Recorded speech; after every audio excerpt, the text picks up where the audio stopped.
వైషు, ఉమ్, రేపు మార్నింగ్ నుండి night candle dinner వరకు మొత్తం ప్లాన్ చేసా. నువ్వు రేపు ఆఫీస్కి లీవ్ పెట్టేసి, సరేనా? వావ్, క్యాండిల్ లైట్ డిన్నరా? మ్మ్. ఎంత రొమాంటిక్ గా ఉంటుందో కదా. మ్మ్. అవును, ఇంతకీ రేపేంటి స్పెషల్? రేపేంటో మర్చిపోయావా?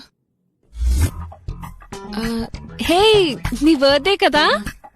అది లాస్ట్ మంత్ అయిపోయింది. ఆ, నా బర్త్డే నెక్స్ట్ మంత్ ఉంది. మరి రేపేంటి? నేను ఇది అస్సలు ఎక్స్పెక్ట్ చేయలే వైషు.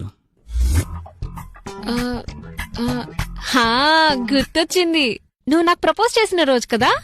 అది February 14th. ఆ, మరి ఏంటబ్బా? నువ్వు మన రిలేషన్కి ఇచ్చే వాల్యూ ఇదేనా? అట్లా కాదు. నీకు రేపేంటో గుర్తులేదు కదా? ఆ, గుర్తుంది.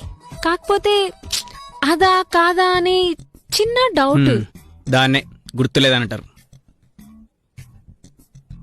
హా, అంటే నిన్న టెన్నిస్ ఆడుతుంటే బాల్ వచ్చి గట్టిగా తలకు తగిలి కొన్ని మర్చిపోయాను. అందులో ఇది కూడా మర్చిపోయి ఉంటాను అంతే. మన లైఫ్లో ఇంత ఇంపార్టెంట్ డేట్ మర్చిపోతాను అస్సలు ఎక్స్పెక్ట్ చేయలే వైషు. సారీరా, అదేంటో నువ్వే చెప్పవా ప్లీజ్? ఇన్స్టాగ్రామ్లో నా ఫాలో రిక్వెస్ట్ యాక్సెప్ట్ చేసిన రోజు.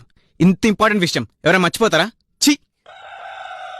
హా, Download ShareChat.